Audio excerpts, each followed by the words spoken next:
तो अमेरिका और Donald Trump युद्ध में क्या फंसे कि अब बताया जा रहा है कि जो ट्रंप प्रशासन है पिछले 15 महीनों में 20 से ज्यादा सैन्य जनरलों को उसने हटा दिया है।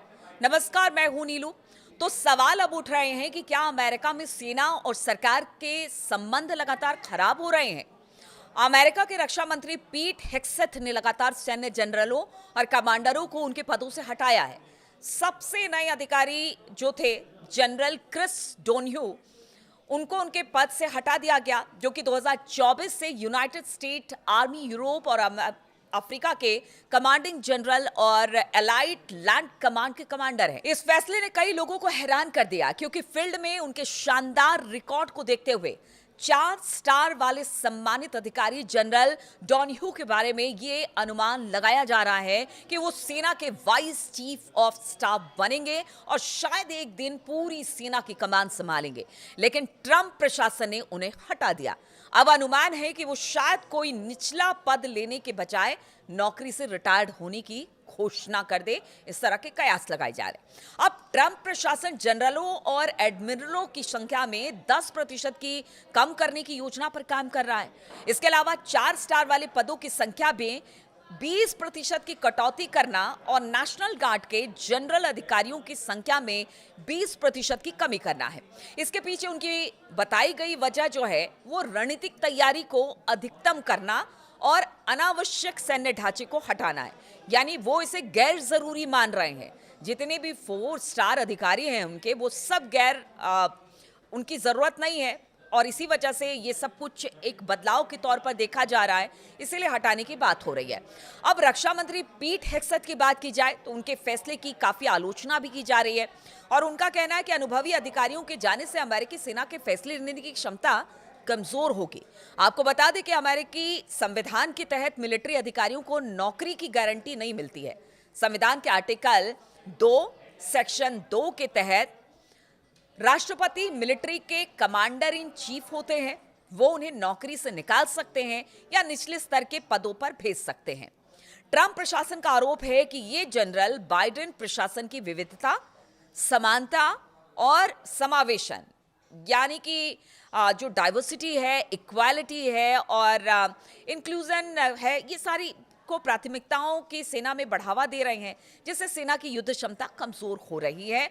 और कहीं ना कहीं जो एक डिसीजन मेकिंग है ना, कि आप पहले अमेरिका के लिए कहा जाता था कि कहीं भी अमेरिका किसी देश पर अगर हमला करती थी या कुछ भी, तो बहुत बहुत एक स्ट्रेटेजी के तहत, मतलब तमाम प्लानिंग के बाद वो हमला किया जाता था।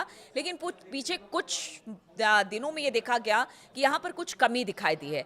इसलिए कहा जा रहा है कि युद्ध क्षमता कमजोर हो रही है अमेरिका की। रक्षा मंत्री पीट हेग्सेथ का कहना है कि वो सेना को सिर्फ युद्ध जीतने और शारीरिक फिटनेस पर ध्यान केंद्रित करने वाली योद्धा मानसिकता के मुताबिक पुनर्गठित करना चाहते हैं। अब देखिए, यहाँ तो कोई 2-2 हाथ तो करेगा नहीं। कई बार तो दिमाग और बुद्धि भी लगानी पड़ती है ना कई चीजों में। तो यहाँ पर वो सारी चीजें अलग हो गई है। अब यहाँ पर बताया जा रहा है कि फिटनेस पर ज्यादा ध्यान होगा और साथ ही साथ जो मानसिकता के मुताबिक योद्धा जो होंगे उनको पुनर्गठित करना चाहेंगे। इस तरह की पीट हेग्सेथ बात करते हैं। ट्रंप प्रशासन ने इसके तहत 4 स्टार जनरल एडमिरलों की संख्या 20% तक की कटौती करने की योजना बना ली है। जो अधिकारी ट्रंप प्रशासन के आक्रामक विदेश और सैन्य नीतियों जैसे कि ईरान के साथ तनावपूर्ण संबंध से असहमत थे या फिर जिन्हें योजनाओं पर आपत्ति थी, उन्हें पद से हटा दिया गया। यानी जो उनके मुताबिक बात नहीं कर रहे थे, उन सबको पद से हटा दिया गया।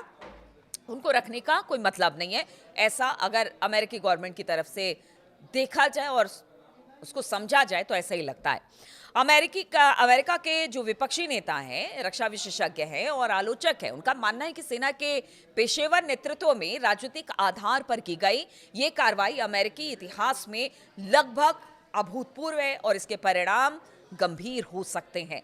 अमेरिका में लोकतांत्रिक परंपरा रही है और सेना गैर राजनीतिक रहकर देश के संविधान के प्रति वफादार रहती है, न कि किसी व्यक्ति विशेष या फिर राजनीतिक दल या राष्ट्रपति के प्रति। इस तरह के पर्च यानी कि सफाई को लेकर बताया जाता है कि ये डर पैदा हो गया है कि भविष्य में अधिकारी निष्पक्ष सलाह देने के बजाय राष्ट्रपति को खुश करने वाले बातें करेंगे, यानी कि चाटुकारिता की इंतहा हो जाएगी। जो सुनना चाहेंगे राष्ट्रपति वही उनके सामने रखा जाएगा। तो इससे देश हित में तो बिल्कुल ये सही नहीं है, इस तरह से मानना है बहुत सारे लोगों का। आलोचकों का कहना है कि एक वॉरियर बोर्ड बनाकर जनरलों की समीक्षा करना और उन्हें एक झटके में हटाना रक्षा विभाग के भीतर डर का माहौल पैदा कर रहा है, जिससे सेना का स्वतंत्र ढांचा प्रभावित हो रहा है। यानी अब तक जो इंडिपेंडेंट एक स्ट्रक्चर था सेना का, वो कहीं ना कहीं इससे डिरेल होता दिखाई दे रहा है। डोनाल्ड ट्रंप प्रशासन ने पिछले 15 महीने में 20 से ज्यादा सैन्य जनरलों को हटा दिया और इसके बाद अब सवाल उठ रहा है कि क्या अमेरिका में सेना और सरकार के संबंध खराब हो रहे हैं। तो ये हो रहे हैं और लोगों का मानना है कि अगर इसी तरह से ट्रंप फैसले लेते रहे या ट्रंप सरकार फैसले लेती रही तो जो सेना अब तक अपने देश के प्रति वफादार रहती थी, वो कहीं ऐसा ना हो कि राष्ट्रपति के प्रति वफादार होकर रह जाए और एक पूरा का पूरा जो एक अमेरिका का ढांचा है, सैन्य ढांचा है, वो चरमरा जाए। इसलिए चिंता इसी बात को लेकर है कि अगर राष्ट्रपति सेना की बातों को दरकिनार करते हैं, उसको सुनने से इनकार करते हैं, तो फिर ये अमेरिका के हित में बिल्कुल नहीं होगा। क्योंकि जिस तरह से लोग हटाए जा रहे हैं और अगर पीट हेगसेथ की बात की जाए, उन्होंने कहा कि एक रिफॉर्म के तौर पर इसे देखना चाहिए, इसमें कोई बड़ी बात नहीं है, ये होते रहना चाहिए। तो ये ज़रूर अमेरिका और अमेरिका के लोगों के लिए एक चिंता का विषय है। इसलिए एक्सपर्ट इसे मान रहे हैं कि इस तरह से करना ठीक नहीं है। इसके दूरगामी जो परिणाम है वो बहुत खराब होने वाले हैं।